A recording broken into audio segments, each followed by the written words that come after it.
आज श्रेष्ठ व्रत एकादशी आहे. भक्तांमध्ये आवडणारे वैष्णव आहे.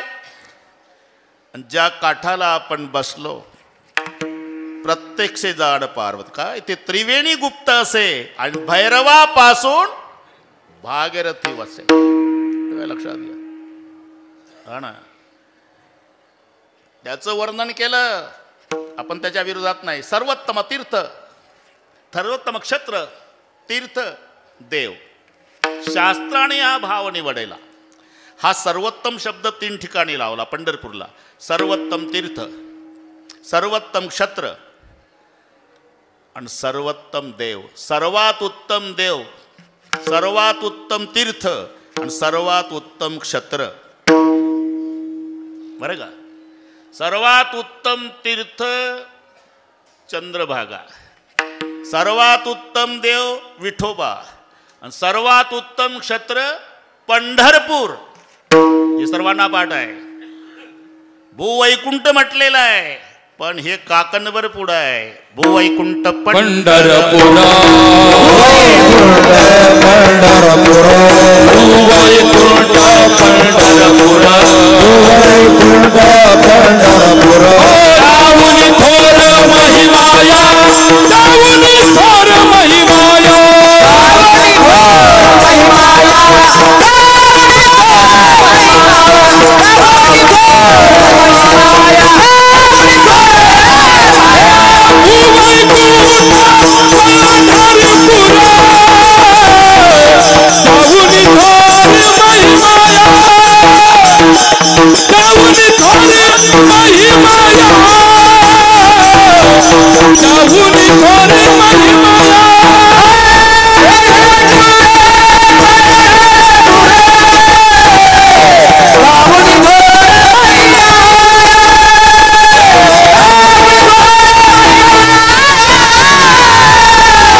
पंढरपूर हे भूमीवरचं वैकुंठ आहे पंढरपूर, पण अलंकापूर त्याहूनही थोर महिमाया. म्हणून कदाचित पंढरपूरची यात्रा चुकली तरी चालल, पण पांडुरंगाना आनंद कधी होतो? यात्रे अलंकापुरा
के आनंद की विजय.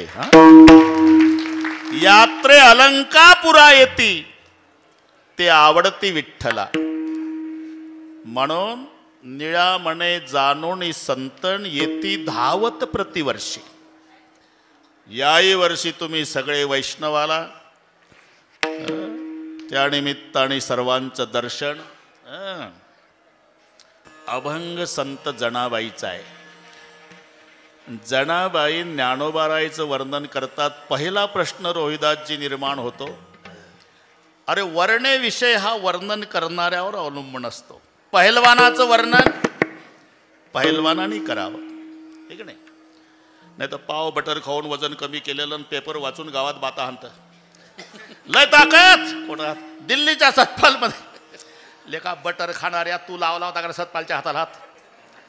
सतपाल मध्ये खूप ताकद. हे कोल्हापूरच्या युवराज पाटलाच्या मुखात शब्द सोबत होते, त्याची कुस्ती झाली होती. हे बटर खाऊन लय ताकद.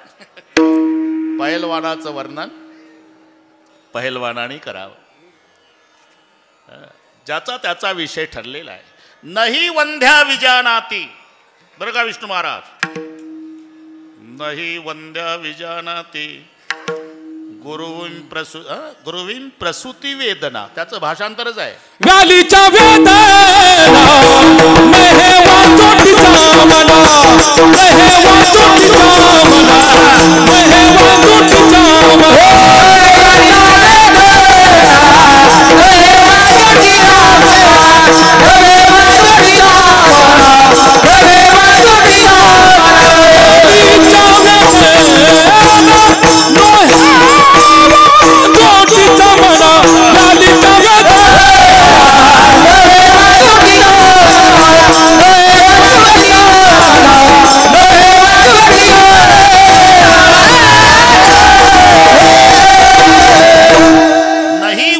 विजानाती गुरुवीं प्रसूती वेदना. व्यालीच्या वेदना अन्नये वांझोटीच्या म्हणा. हिला एकही लेकरू झालं नाही. शेजारची सून पोटत दुखत असल्यामुळे गडबडा लोळत होती. हे शेजारी गेली. आबाई काय हो नानी, रडतय कोण घरात? सूनबाई. काय झालं? बाळंत व्यथा सुरू झाल्या. बाळंत व्यथा म्हणजे अहो बाळंतपण होण्याच्या आधी जे पोट दुखतं ना त्याला बाळंत व्यथा म्हणतात. आताच्या पोरी नाजूकच आहे का? आपलं नाही का पोट दुखत कधी कधी गाठाय पिठलं खाल्ल्यानं? म्हातारे तुला एकही लेकरू झालं नाही आणि गाठाय पिठलं सांग. व्यालीच्या वेदना नये वांझोटीच्या मना. वर्ण विषय हा वर्णन करणाऱ्यावर अवलंबून असतो. पण लक्षात घ्या, नाही तर काही ठिकाणी सासू वर्णन करते बरं का जावयाचं. पण समजायचं 99.9 बाद. नजर चुकीने एखादा टक्का खरं राहिलं काय बोलतील दोन्ही म्हाताऱ्या. दोघीच्याही पोरी नांदायला गेल्या आणि दोघीचा विषय निघाला जावाई. माझा जावाई लिहिण्यात एवढा वस्ताद आहे तो लिहितो ते दुसऱ्याला वाचताच येत नाही. ही म्हणली पलीकडची तंबाखू काढला. तुझा जावाई स्वतः लिहितो ते दुसऱ्याला वाचता येत नाही. माझा तर त्याच्या पुढचा आहे का? स्वतः लिहितो ते त्यालाच वाचता.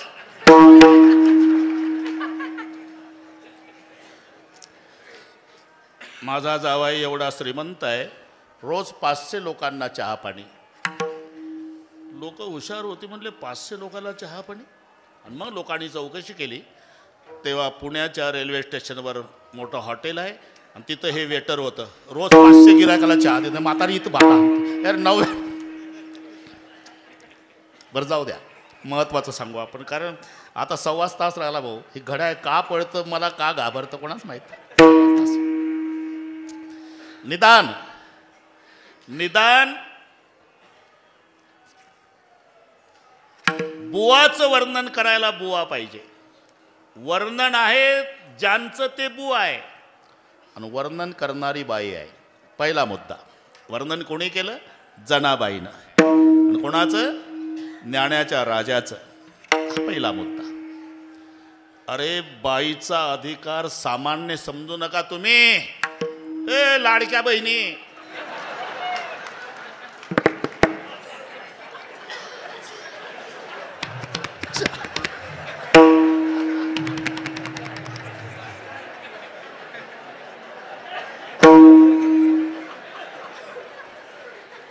तुम्हाला काय वाटते? अधिकार कळला ना तुम्हाला 20 तारखेला?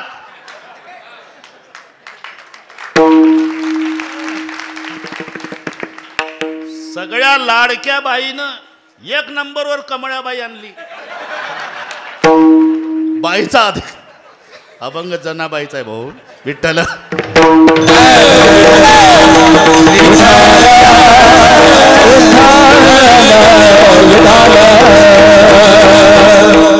पुराण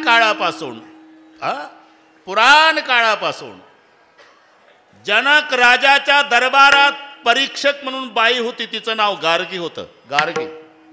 राजा जनकाने 1000 गाई. आता वेळ वाढते पण थोडक्यात तरी पुढे जात नाही भाऊ तुम्ही काय. मला अजून कोणी महाराष्ट्र वैतागला नाही. गोवर्धनगड वन्स मोरच चालू आहे पण मी वेळ सांभाळतो. इथे आलो तेव्हा 1 मिनिट के नव्हता 4ला. तसंच होईल पुढं. हा ना. गार्गी 1000 गाई सोन्याच्या शंब्या शिंगामध्ये. 1 किलोची तर शंभी असन 2 किलो एका गाईला सोनं धर आणि घरी गेल्यावर हिशोब करा 80,000 10 ग्राम जमलं तर पहा. 1000 गाई ठेवल्या बक्षीस राजा जनकाने. जो ब्रह्मनिष्ठ असेल गाई घेऊन जायच्या त्याने. बराच वेळ झाला कोणीच उठेना. एक महात्मा उठला त्याचं नाव याज्ञवल्के. शिष्याला सांगितलं रे गाई घेऊन चला. मग चर्चा सुरू झाली. याला तर 2 बायका आहे. याज्ञवल्क्या दोघी नारी. अरे ब्रह्मनिष्ठ आहे त्याने गाई न्यायच्या आणि 2 बायकावाला चाललं गाई घेऊन. इशारा राजा जनकाने केला आणि गार्गी पुढे आली प्रश्न विचारायला. मी अधिकार सांगतो बाईचा. तो ब्रह्मनिष्ठ होसी प्रश्न विचारला. कळलं तुम्हाला. हो म्हणत जा. तुम्ही ब्रह्मनिष्ठ आहे. अहम ब्रह्मनिष्ठोस मी नाही म्हटलं का अभिमान येतो. ते मला माहिती नाही गार्गी मी कोण आहे पण गाई नेण्याचा अधिकार पठ्ठ्याचा आहे. आता गार्गी चकित झाली. तिनं समाधान तिचं झालं पण जाता जाता 2 प्रश्न विचारली. को वै ब्राह्मण हा मी बाईचा अधिकार. को वै ब्राह्मण को वै कृपण. कृपण कोणाला म्हणतात आणि ब्राह्मण कोणाला म्हणतात. तेव्हा गर्गाचार्यजींनी आपलं याज्ञवल्क्यजींनी उत्तर दिलं. यो वै तत् अक्षरम अविदित्वा अस्मिन् लोकान् गत्वा सः कृपाणः ये वै यतद अक्षरम विदित्वा अस्मिन् लोकान् प्रयति सा ब्राह्मण. जो या लोकात येऊन ब्रह्माला जाणतो त्याला ब्राह्मण म्हणतात आणि ब्रह्म न जाणता मरतो त्याला कृपण म्हणतात. हे गार्गीच्या प्रश्नाचं बाईचा अधिकार. आपण ज्या दरबारात आहोत सगळ्या जगाला उपदेश करणारे संत ज्ञानेश्वर महाराज आहे. पण सिद्धबेटातल्या झोपडीत दार लावून बसले ना. त्यांची समजूत काढायला मुक्ताबाई. दादा विश्वरागे झाले वन्नी. अरे संती सुखे व्हावे पाणी. जर जग पेटलं ना दादा आपण पाणी होऊन विझवावं रे दादा. अरे ते आपलेच लोक आहे ना जी दाताने चावली कोणी 32 पाडील. माझं ऐका दादा. इतके ऐकून शांती धरा. इतके ऐकून शांती धरा. ताटी उघडा ज्ञानेश्वरा. ताटी उघडा ज्ञानेश्वरा.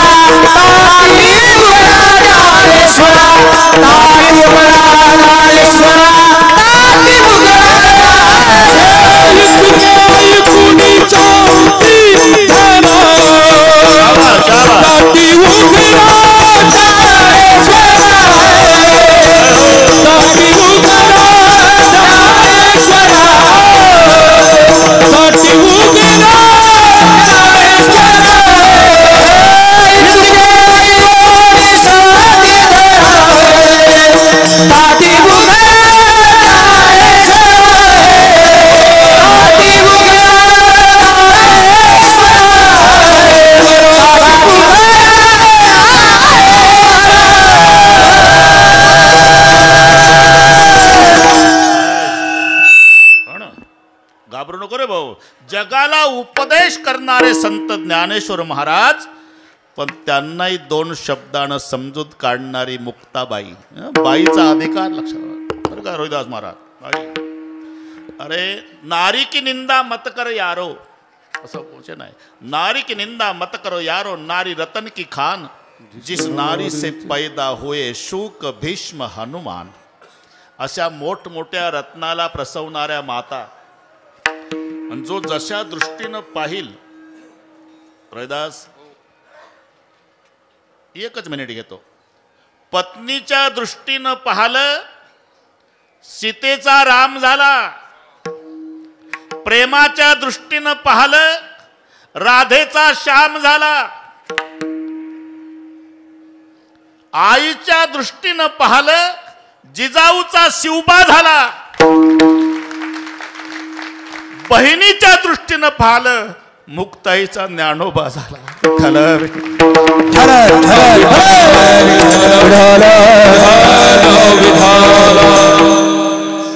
वाढत चाललं आपलं, पण बरोबर करू आपण. बाईचा अधिकार सांगतोय. गार्गी, मुक्ताबाई, या अभंगात जनाबाई. सामान्य अधिकार नाही. कबीरजी पर्यंत नामदेवरायाची कीर्ती गेली. कबीरजी पर्यंत की पंढरपुरातला एक भक्त स्वतः देवाला जेवू घालतो, दूध पाजतो, दिवाळीला त्याच्या घरी देव जातो, त्याची म्हातारी आंघोळ घालते वगैरे. काला बछड़ा कपिला गाई दूध दुआवन नामा जाई. सोने का गड़वा दूधने भरिया पियो नारायण आगे धरिया. प्रभु की मूरत दूध नहीं पीवत सर पचारत नाम आरोवत. ऐसा भगत मैंने कभी नहीं पाया नामदेव ने दूध पिलाया. आणि म्हणून कबीरजी वेळ कमी असल्यानं गाई निघले काशीहून. गाई निघले 750 वर्षापूर्वी.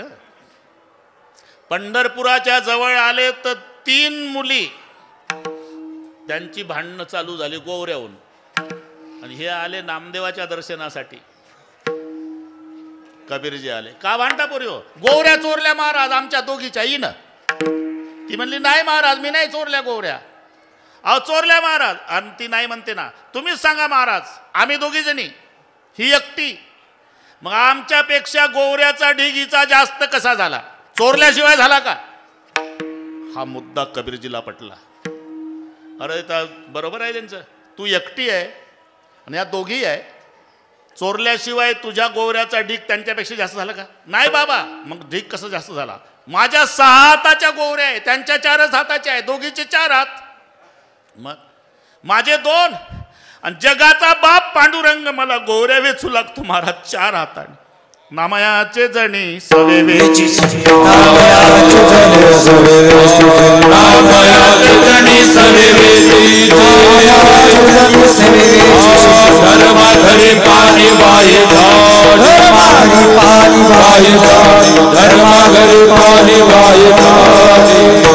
मग त्याचे 4 आणि माझे 2. 6 हाताच्या गोवऱ्या त्यांच्यापेक्षा जास्त त्याच्यामुळे झाल्या महाराज.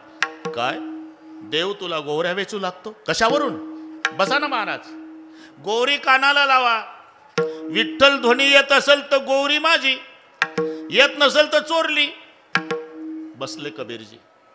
मी तिथंच होतो म्हणून सांगतोय नीट ऐकायचं.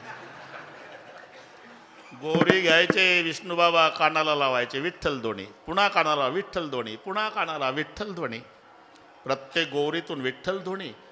कबीरजी चकित झाले. बेटा आम्ही भारतभर फिरतो, जिवंत माणसाचे तोंड विठ्ठल म्हणत नाही, तुझी गोरी विठ्ठल म्हणते. तू कोण आहे बेटा? माझी स्वतंत्र ओळख नाही बाबा. मग संत नामदेवाची दासी म्हणून पंढरपूर ओळखतं मला. जनी नाव आहे माझं.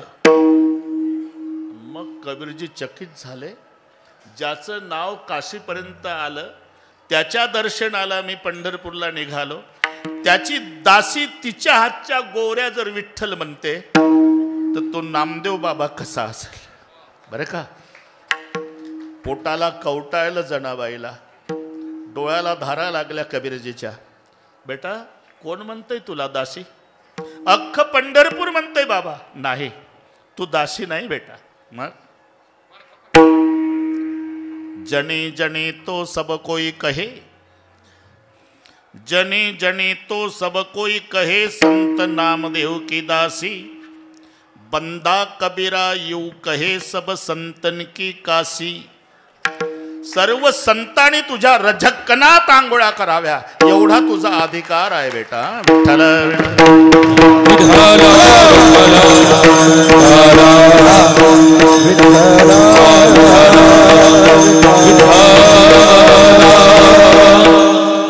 आपलं वाढलं कुठून? बाईन बुवाचं वर्णन. अरे अधिकार पाहना. विष्णू महाराज फडाईवर अजून परंपरा आहे.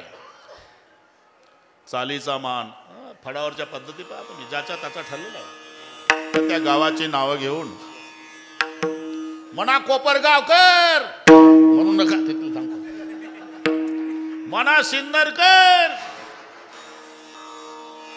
मना सिल्लोडकर, अधिकार सांगतो जनाबाईचा, कीर्तन नामदेवाचं आणि चाल सांगण्याचा अधिकार जनाबाईचा. जनी मने ज्ञान देवा बोला जनी म्हणे ज्ञान देवा बोला जनी म्हणे ज्ञान देवा बोला जनी म्हणे ज्ञान देवा बोला नामदेव कीर्तन करी पुढे देवनाचे पांडुरंग नामदेव कीर्तन करी पुढे देवनाचे पांडुरंग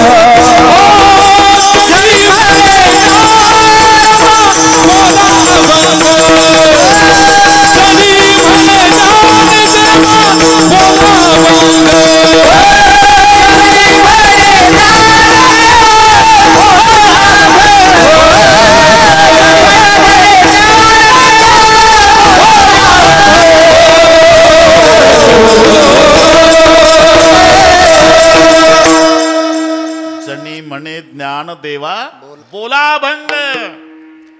कीर्तनात नामदेवरायाच्या आणि चाल सांगण्याचा अधिकार जनाबाईचा.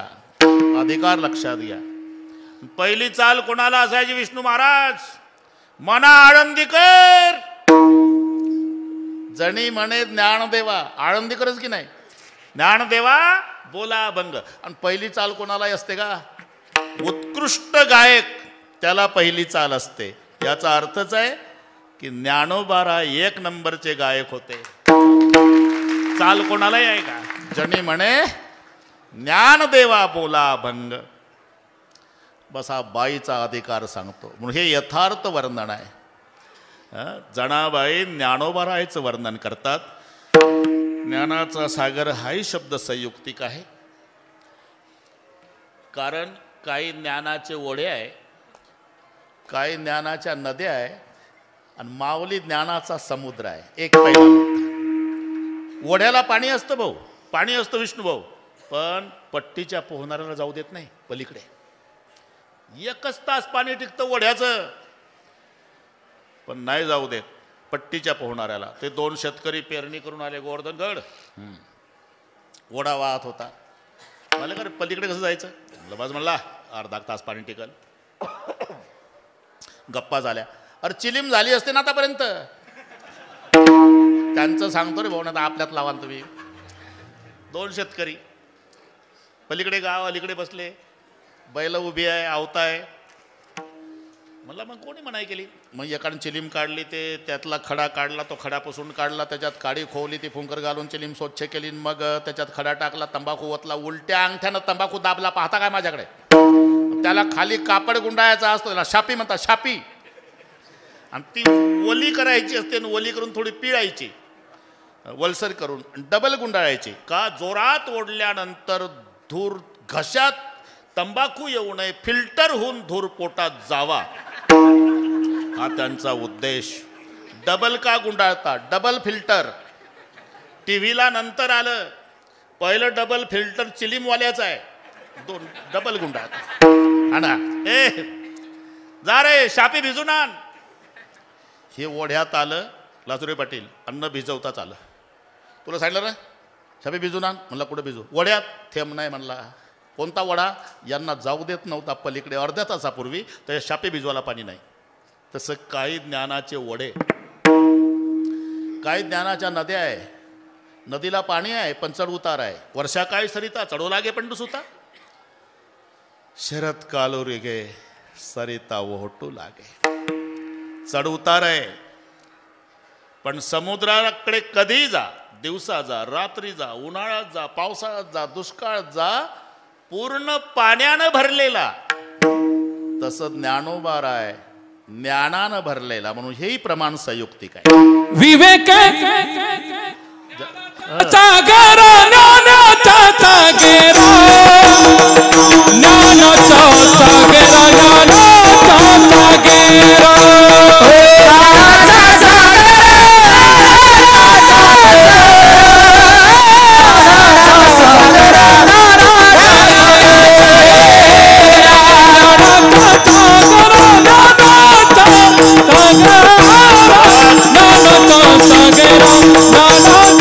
सागेरा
मजा आहे भाऊ. अरे तुका म्हणे घडी घडीने साधावी. कोण पाहिलं रोहिदास पुढचं वर्ष. आहे तो आनंद लुटायचा.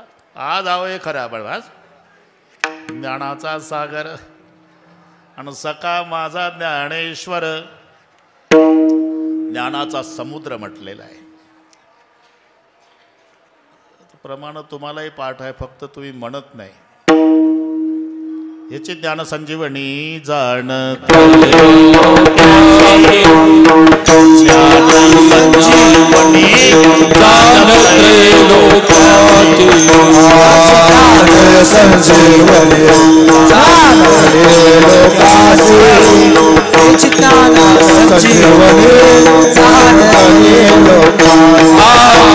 देव म्हणती रुक्मिणी देव म्हणती रुक्मिणी आज एक योगी देखिया नयने हे ज्ञान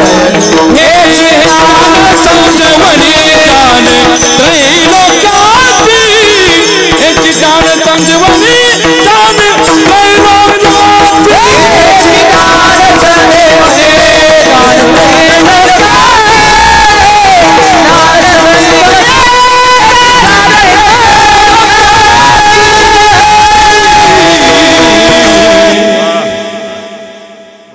काय समजता तुम्ही? काय काढा. देव म्हणती रुक्मिणी हाच एक योगी देखिला नयनी त्रैलोक्याला ज्ञान याची ज्ञान संजीवनी जाण त्रैलोक्यासी. म्हणून ज्ञानाचा सागर. ज्ञानम एव ईश्वर इति ज्ञानेश्वर. ऐके का ज्ञान चक्रवर्ती तू तव ज्ञानाचीच मूर्ती. कितीतरी प्रमाण आहे. म्हणून ज्ञानाचा राजा असल्यामुळे त्यांचा ग्रंथ सुद्धा ग्रंथाचा राजा झाला आहे ना. पारायणात काय जपतात? ग्रंथराज ज्ञानेश्वरी. का? ज्यानं लिहिली तो ज्ञानराज. म्हणून ज्यानं लिहिला ग्रंथ तो ग्रंथराज. बस लक्षात घ्या. जल से पतला ज्ञान है, पाप भूमि से भारी, क्रोध अगण से तेज है, कलंक काजल से कारी. हे सगळे पाठ झालं अनुप जलोटा तुम्हाला.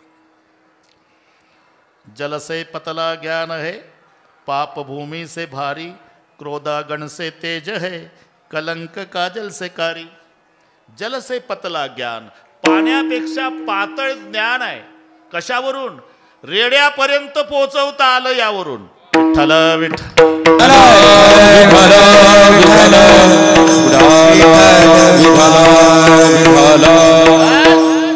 मस्तकावर आठला ज्ञानदेव म्हणे, बोल रे ऋग्वेद ओंकार मूळ शब्द प्रणवाचा जलसे पतला घ्या. आणि तो ज्ञानाचा सागर म्हणजे ज्ञानोबार आहे. हाही संयुक्तिक आहे, विवेक सागर आहे. दोन्ही शब्द, कारण बऱ्याच ठिकाणी ज्ञानाचा सागरही म्हटला जातो, म्हणून कोणाला संशय राहू नये. आणि हे कुठून घेतलं म्हणाल तर नामदेव आप्पा शामगावकरांची मालिका ज्यांच्याकडे असेल त्यांनी घरी गेल्यावर विवेक सागरा शोधा, म्हणजे मी थापा मारत नाही, सिद्ध झालं. तिथे विवेक सागर हा शब्द आहे, तिथे ज्ञानाचा सागर आहे. म्हणून दोन्हीचा स्पर्श करू थोड्या थोड्या. ज्ञानाचा सागर सगळा माझा ज्ञानेश्वर, विवेक सागरा. विवेक कशाला म्हणतात? विचार वेगळा आणि विवेक वेगळा. शब्द जवळजवळचे आहे. आता मराठी आहे ही, पण इंग्रजीपेक्षा कठीण आहे. 4 गोष्टी मस्त झाल्या गोवर्धनगड. एक, आपल्या सर्व वारकऱ्याला आनंद स्वाभिमान वाटेल अशा 4 गोष्टी. लोहगाव विमानतळ, त्याचं नाव झालं संत तुकाराम महाराज विमानतळ. पुन्हा पुण्यश्लोक पदवी कोणालाही नाही. एका युगात एकाला आहे. सत्ययुगात पुण्यश्लोक नळराजाला, त्रेतायुगात पुण्यश्लोक जनकराजाला, द्वापार युगात पुण्यश्लोक धर्मराजाला, कलियुगात पुण्यश्लोक अहिल्यादेवीला. त्या अहिल्यादेवीचा जन्म ज्या जिल्ह्यात झाला त्या माऊलीला न्याय आता मिळाला. अहिल्यानगर है ना. वा वा, टाळी वाजवत जा, बरं वाटते मला. तिसरी गोष्ट, राज्यमाता दर्जा गाईला मिळाला, देशी गाईला राज्यमाता. उशिरा पण मिळाला राज्यमाता. जर्सी नाही, हे देशी गाय आपली खिल्लारी. कारण 1000 गायी कळपानं चरू द्या, खिल्लाऱ्या गायी. तिचं वासरू सोडा, शेपटाचा गोंडा वर करतं, कान टवकारतं, पळत जातं. ते 999 गाय डावलून मायच्याच काशेला. एवढी अक्कल देशी गायीच्या वासराला आहे. पूर्वीचे माणसं खिल्लाऱ्या गायीचं दूध प्यायचे, हॉर्न वाजल्याबरोबर रोडच्या खाली उतरायचे.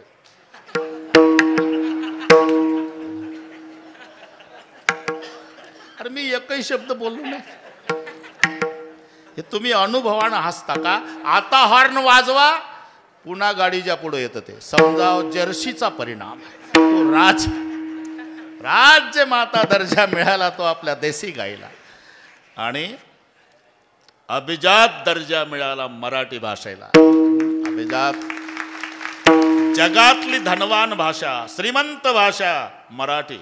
कारण भाषेचं वैभव, भाषेचं ऐश्वर रोहिदास स्वरावून ठरतं. स्वरावरून जेवढे स्वर जास्त ती भाषा श्रीमंत, जेवढे स्वर कमी ती भाषा गरीब. मग जगाच्या पाठीवर इंग्रजी गरीब ठरली, कारण 5च स्वराची आहे. ए, ई, आय, ओ, यू. जमलं आता. 5च स्वर आहे इंग्रजीला. जगातली धनवान भाषा इंग्रजी नाही, मराठी आहे. का? 16 स्वर आहे. 16 स्वर. मग काय म्हणतात तुम्ही सांगता? जगातली श्रीमंत भाषा मराठी आहे आणि इंग्रजी गरीब आहे. सगळ्या जगात तर इंग्रजी चालते, मराठी महाराष्ट्रातच. अरे इथंच उत्तर आहे राजा. व्यापून असते तिला गरिबी म्हणतात, आणि मोजकी असते ती श्रीमंती. कोण्या गावात जा विष्णुभाऊ, 90 घरं गरीब दिसतात, 10 श्रीमंत असतात. तसं गरिबीचं दर्शन जगात कुठेही उतरा विमानतळावर तरी इंग्रजी दर्शन द्यायला हजर आहे. मराठीचं दर्शन घ्यायला महाराष्ट्रात यावं लागेल. ज्या भाषेचा स्वाभिमान छातीला हात लावून माऊलीनं माझा मराठाची बोल कौतुके नम्रता ते पैजा जिंके. लक्षात घ्या, आपलं चाललं कुठून? विचार वेगळा, विवेक वेगळा. शब्द सारखे असले म्हणजे काय, उच्चार सारखे असले म्हणजे अर्थ एक असतो का? मला तेवढंच येतं रे भाऊ, ते काय फारसं येत नाही, पण तुम्हाला चांगलं पटतंय ते. राईट राईट, नो नो, आहे का नाही? केन व डब्ल्यू त्याचाही उच्चार नोच आहे, एन ओचा उच्चार नोच आहे, WRITचा उच्चार राईटच आहे, RIGHTचा उच्चार राईटच आहे. पण एक राईट उजवा आहे, एक राईट बरोबर आहे, एक नो जाणणे आहे, एक नो नाही आहे. बस इन दिस वे. तसं हे लक्षात मी का सांगतो हे? अरे वाणी वाणी वाणी वाणी, 4 अर्थ आहे एका वाणीचे. वाणी म्हणजे दुकानदार, वाणी म्हणजे बोलणं, वाणी म्हणजे उणीव, आणि वाणी म्हणजे प्रमाणे. सगळे अभंग तुम्हाला पाठ आहे. कल्पतरुतरीकडे जो कोणी बैसला काय वाणी त्याला, कल्पवृक्षाखाली बसला त्याला काही उणीव आहे? काय वाणी त्याला? इथे उणीव घ्यायचं. जडदेहाला घेऊन वाणी गेला, इथं दुकानदार घ्यायचं. काय वानू आता न पुरे हे वाणी, इथं बोलणं घ्यायचं. हा, तो अभंग नाही पण एक गाणं पाठ आहे तुम्हाला. डोंगरावरची मेंढर रे दुधावानी पांढर. इथं वाणी आहे का नाही? दुधावानी पांढर म्हणजे दुधाप्रमाणे पांढरे मेंढर. बस वाणी. तसं विवेक विचार याच्यातला थोडा फरक सांगतो. विचार कोणाचाही चालू आहे. आळसातला आळसी माणूस असू द्या, त्याचाही विचार चालला बरं का संभाजीराजे. इथं काही काही आल्यानंतर विचार करतात हे कीर्तन संपलं म्हणजे घरी जायचं आहे आपल्याला. काही काही घाईघाई येतात खेड्यापाड्यात, तर कीर्तनात आल्यावर विचार करतात कुलूप लावलं होतं पण ओढून नाही पाहिलं, लागलं असेल का नाही, बसतं कीर्तनात झटके घरच्या कुलपाला. विचार आळसातला आळस. एक पूर्वी कविता होती गणपतवाणी, जुन्या हा हे बा कबूल केलं मग जमलं, असे काही साक्षीदार पाहिजे मला. त्याचं झोपडं होतं विष्णुभाऊ, आणि तो काडी चावत जेवण झाल्यावर विडी ओढत न काडी चावत दारापुढे यायचा आणि विचार करायचा की पठ्ठा या जागेवर माडी बांधील. ती कविता पहा. गणपतवाणी विडी पिताना चावायचा नुसतीच काडी. गणपतवाणी विडी पिताना चावायचा नुसतीच काडी, आणि म्हणायचा या जागेवर बांधीन माडी. काडी जाऊन बिना माडीचं मेलं, पण विचार जन्मभर केला. प्रत्येकाचा विचार चालूच आहे, त्याचं त्याचं क्षेत्र वेगवेगळं आहे.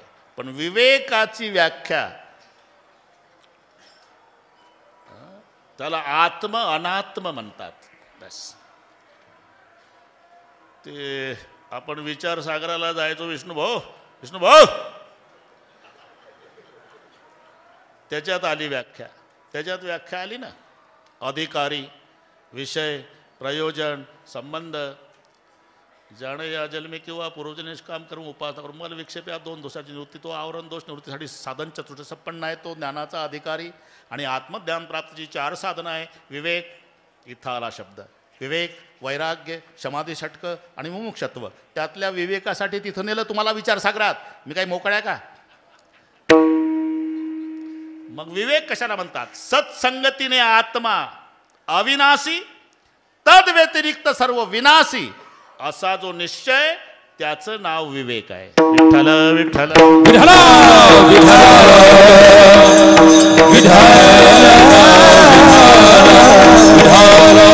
विचार वेगळा बरं का वैभव, आणि विवेक वेगळा. समजा ना आता? हो म्हणत जा. आत्म अनात्म विवेक सगळा ग्रंथ आपण पहा. आता जास्त वेळ नाही, पण तुला काय वाटतं अर्जुना? पहिल्या अध्यायात तर बोलले नाही देव, दुसऱ्या अध्यायात बोलले पण थोडे व्यावहारिक बोलले. कुतस्तु आकाशमलम विदम विषय समुपस्थितम अनार्यजुष्टम स्वर्गम कीर्तिकरम क्लैब्यम स्मागम पार्थ यतत्वयीन उपपदे शूद्र हृदय दोरण त्यक्त्वा उत्तिष्ठ परंतप सांडे. हे मूर्खपण, उठी गे धनुष्यबाण. तो निश्चित भ्रमातला संशयात आला. कथम भीष्म म्हणजे संशयात आला. कथम भीष्म महम सांके द्रोणंच मधुसूदनेश वगैरे वगैरे. शेवटी बरं का रोहिदास, शेवटी आता ज्ञानाचा सागर झाला आपलं, इथं आलो आता. मग शेवटी तुला काय वाटतं अर्जुना? तू मारलं तर हे मरतील, नाही मारलं तर जिवंत राहतील. अरे नयनम छिंदंती शस्त्राणी नयनम दहती पावका न चैनम क्लदयंत्या पुनः शोषयती मारुतः. वासांची जीर्णानि यथा विहाय नवानि गृह्णाति नरोपराणि तथा शरीराणि विहाय जीर्णान अन्यानि संयाति नवानि देहि. जीर्ण वस्त्र सांडीचे, नूतन तरी बस. अगदी जसं वस्त्र जीर्ण झालं म्हणजे टाकून द्यायचं, नवीन घालायचं, तसा हा आत्मा शरीर जीर्ण झालं म्हणजे टाकून देतो, नव्या शरीरामध्ये प्रवेश करतो. म्हणजे शरीर नाशिवंत आहे आणि आत्मा अविनाशी आहे. असा आत्मा अनात्म विवेक ज्या ग्रंथात ओतप्रोत भरलेला आहे त्या ग्रंथाचा ग्रंथकर्ता ज्ञानेश्वर महाराज म्हणून शब्द आहे. विवेक सागरा विवेक सागरा विवेक सागरा विवेक सागरा विवेक सागरा विवेक सागरा विवेक सागरा विवेक सागरा विवेक सागरा विवेक सागरा विवेक सागरा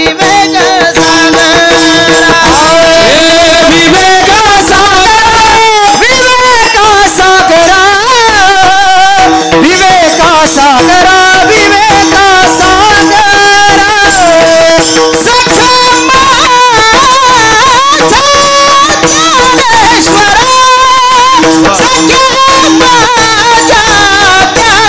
ज्ञानेश्वरा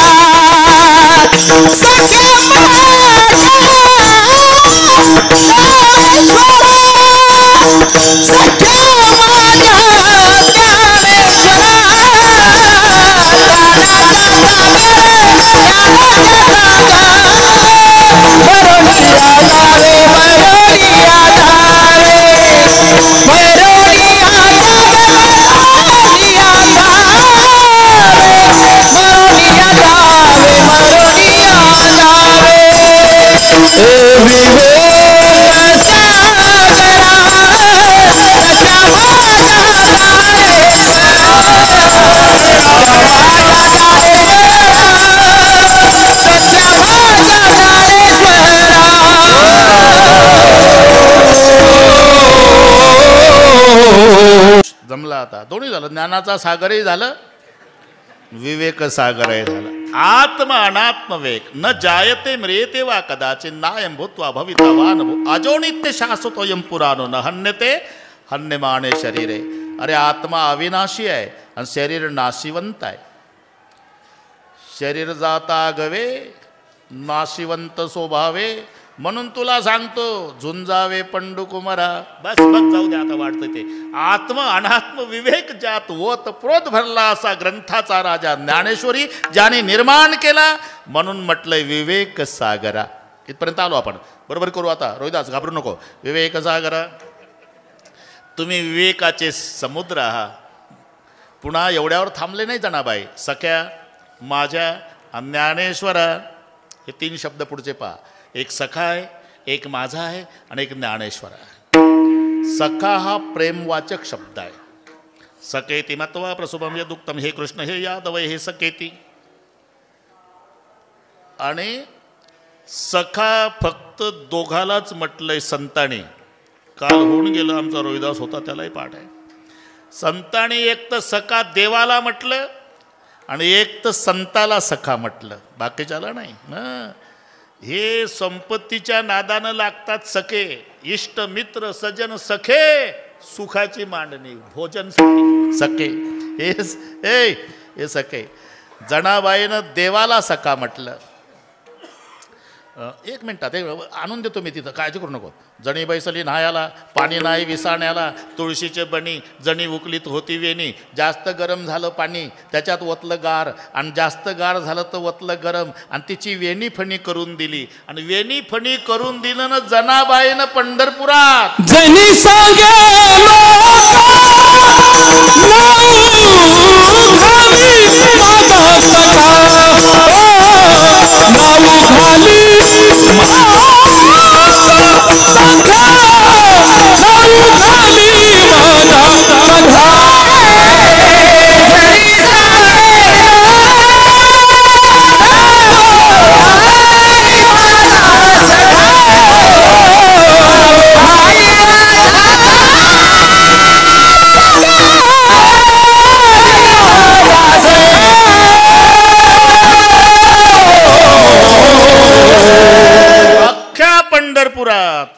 कोणी सांगे लोका नाव घाली माझा सखा. जनाबाईनं सखा विठ्ठलाला म्हटलं आणि या अभंगात सखा माऊलीला म्हटलं. सख्या सख्या इथपर्यंत आलो आपण. सख्या प्रेमवाचक शब्द आहे सखा. त्याच्या पुढे आहे माझा. सख्या माझ्या. माझा हा आत्मीयता वाचक आहे बरं का रविदास. आमचा म्हणजे लांबचा होते.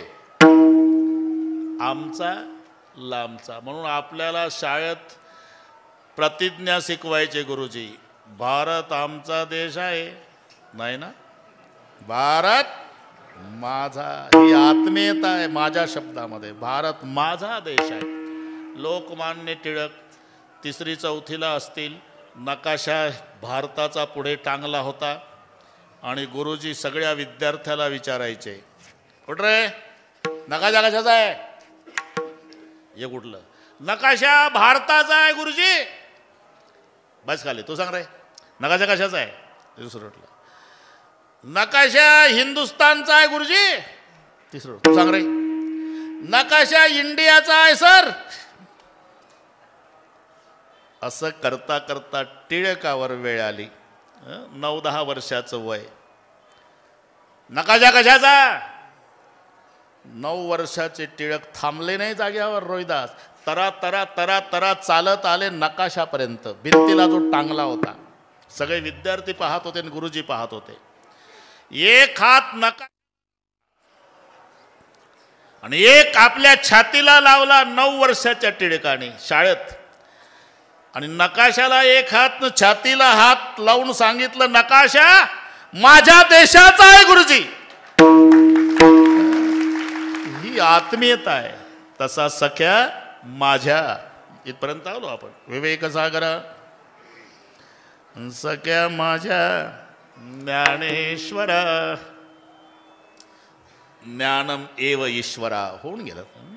ज्ञानाचाच ईश्वर म्हणून शब्द आहे ज्ञानेश्वरा. तुम्ही विवेकाचे समुद्रा पुन्हा सखे आहात माझे आहात ज्ञानाचे ईश्वर आहात. मला असं वाटतं माऊली मरोनी जावे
एकदा संप्रदायपूर्वक भजन घेऊ. चाल मत